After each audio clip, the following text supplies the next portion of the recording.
Hello, everybody. Welcome to the very first episode of 100 tips that only Grandmasters know. Let's get into the very first one. So it has to do with this pawn structure that you see on the screen right here.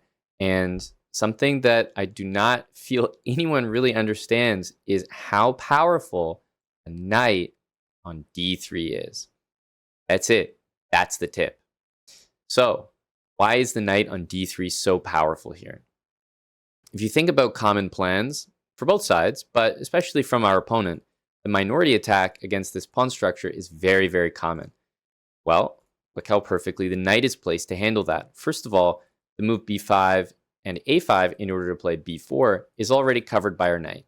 Now, if black has another piece there assisting, the move a3 keeps things completely covered on b4 once again. So we're immediately making it very difficult for black to play their most common plan, especially if we play a4 as well. Then they kind of have to play a6 and b5, and we can just take it, and it's so hard for b4 to ever get played. Also, when b5 happens, well, all of a sudden you're giving away the c5 square.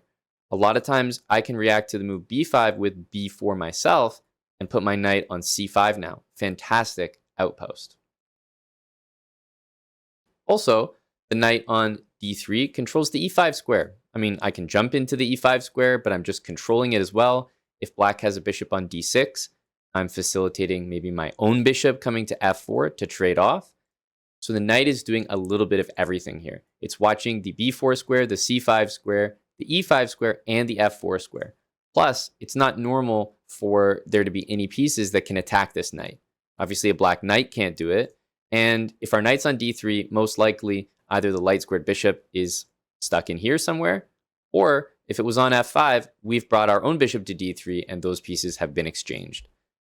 And finally, the knight on d3 also covers the b pawn. So in the event that maybe the a and b pawns exchange, right, and these two pawns disappear, like it gets taken and then we recapture this pawn ourselves, then in this case, we're defending that b pawn so naturally while still doing so many other things in the position. We're also covering the b pawn. So if black has a rook there, super easy to have covered. If black has a knight on c4, we can just ignore this knight. And this applies also if the pawns are on the board as well. So comfortable. You will always have another way to defend this pawn easily. Queen on e2, even a rook on e2, a bishop on c1, queen on c2, queen on b3, rook on b1. So many ways to guard this pawn with another piece in case black plays queen b6 or something. But black's never really going to be able to attack this pawn too many times. So just having that knight there basically renders the entire knight c4 useless. So this is the tip, knight on d3.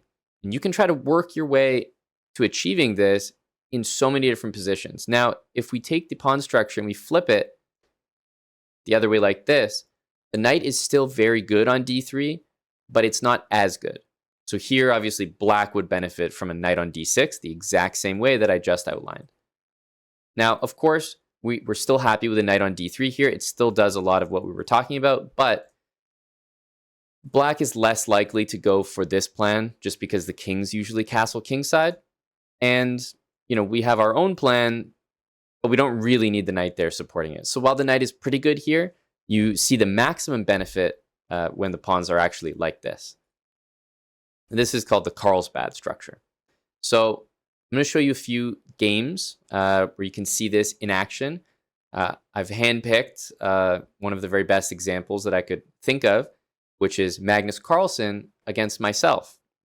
This was played in a titled Tuesday. Let's just have a look. Magnus is obviously, leagues ahead of me and certainly understands this concept beautifully. And we see it at play here. So here I am playing knight d6. Take a look at the pawn structure. I know white's pawn's not on c3 yet, but it's pretty much the exact same thing. So I've got my knight on d6, and it's good, but it's not as good as a white knight on d3. Okay, so things trade. And here I think I've got a great game against Magnus. Can't be unhappy. I mean, it's around equal. Trades off the piece. I go b5. I'm trying to play b4. a3 happens, and here I think, okay, knight a5. But knight a5 gets well met by this weird knight c1, and I think I've got Magnus on the back foot here. I go knight c4, queen e2. but Magnus is slowly bringing his knight to the d3 square.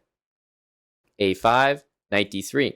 Now b4 is quite hard to achieve because it's defended numerous times, and b8 is also covered, so I can't really play rook b8. I decided to play bishop d6, which is actually a very poor move, because after bishop takes d6, queen d6, I can never play b4 now. So white will just, basically send all the pieces to the king side here. Nothing to worry about with b4 on the queen side. My knight is attacking the pawn, but it's just defended so beautifully. c5 is an outpost square, and even e5 is covered. So the knight on d3 is absolutely killing me here. I'll just breeze through these next moves. Even overprotects the pawn, probably wasn't necessary. And just look how there's nothing to do. There's pressure on e6. I didn't really know how to handle the position here. There comes h4, h5. I'm getting super low on time here. I mean, it's just not competitive. Knight even uses the c5 square. And you can see how despite this amazing knight on c4 that I have, I got absolutely dominated this game. I mean, at this point, there's just queen h6, e6 pawn is hanging. I couldn't keep everything defended, and I was low on time. I lost this game easily. And that was Magnus just understanding this pawn structure, knight on d3. I feel like a lot of times you're going to see people not understand that concept and maybe go for other ideas, like putting a knight on e5. But knight on d3 prevents the counterplay, and it assists with e5 square, c5 square, even the f4 square to help push f4. So many good reasons to start putting a knight on d3 in your games in this pawn structure. I'll show you one final example. This was a game that I played myself very, very recently. It was a rapid game against another Grandmaster. It was the London system. Shout out my London system course. You'll definitely learn a lot about this knight on d3 in that course. But let's have a look right here. Knight e7, queen takes d7 was played, and in this position, knight b3. Just encouraging black to do one of these two options. My opponent took, played knight d6, so showing some understanding, certainly, right? There's a lot of very good squares that black can use, but none are as powerful as the d3 square. It's such a good square. I just voluntarily put my knight in the center and then drop it back. It seems crazy to drop the knight out of the center, but I don't want to trade it off. And from d3, have a look at everything that I outlined already and see how it's exactly what's going on here. b4 is covered. In this case, I even have my pawn out to a5, so you can see the knight on d3 couples really well with an a pawn advance. And I've got c5 as a destination square, e5, f4, and then I'm watching b4 as well. Plus, when the knight gets to c4, we can see here black was doing a little bit of maneuvering. When the knight gets to c4, I have nothing to worry about. b2 is covered. So this was a very, very slight but noticeable advantage here. Only white is playing for a result. But as you can see, I was down a little bit on time. The game ended in a draw, but I was really, really satisfied with this position I got, utilizing this knight on d3.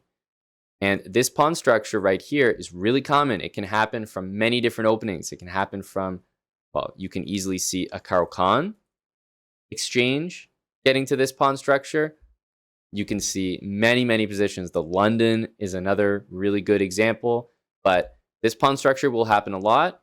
And obviously in the Queen's Gambit, when white takes on d5, we don't get this position with white, but we'll get it with black. So for example, I can show you what that looks like right here. If we have our pawns like this, the Queen's Gambit would be something that looks like this. Black's going to play c6, white's going to play e3. And guess what? As the black pieces, a knight on d6 is absolutely beautiful here. It's everything that I just outlined, but from black's perspective. So this is a really useful tip. You can use it from both sides, with the white pieces, with the black pieces. This is a really common structure to get with black, or of course, this structure with white. It's present in so many different openings. So be on the lookout of using the d6 and d3 squares for your knights, kind of sheltered behind this pawn structure, because it does really well in supporting the important squares, covering absolutely everything, and preventing counterplay from your opponent. So I hope that tip is helpful for you, and I hope you're able to use it in some of your games. Very underrated knight on d3 or knight on d6 behind this Carlsbad pawn structure. I'll see you guys in the next episode of this series.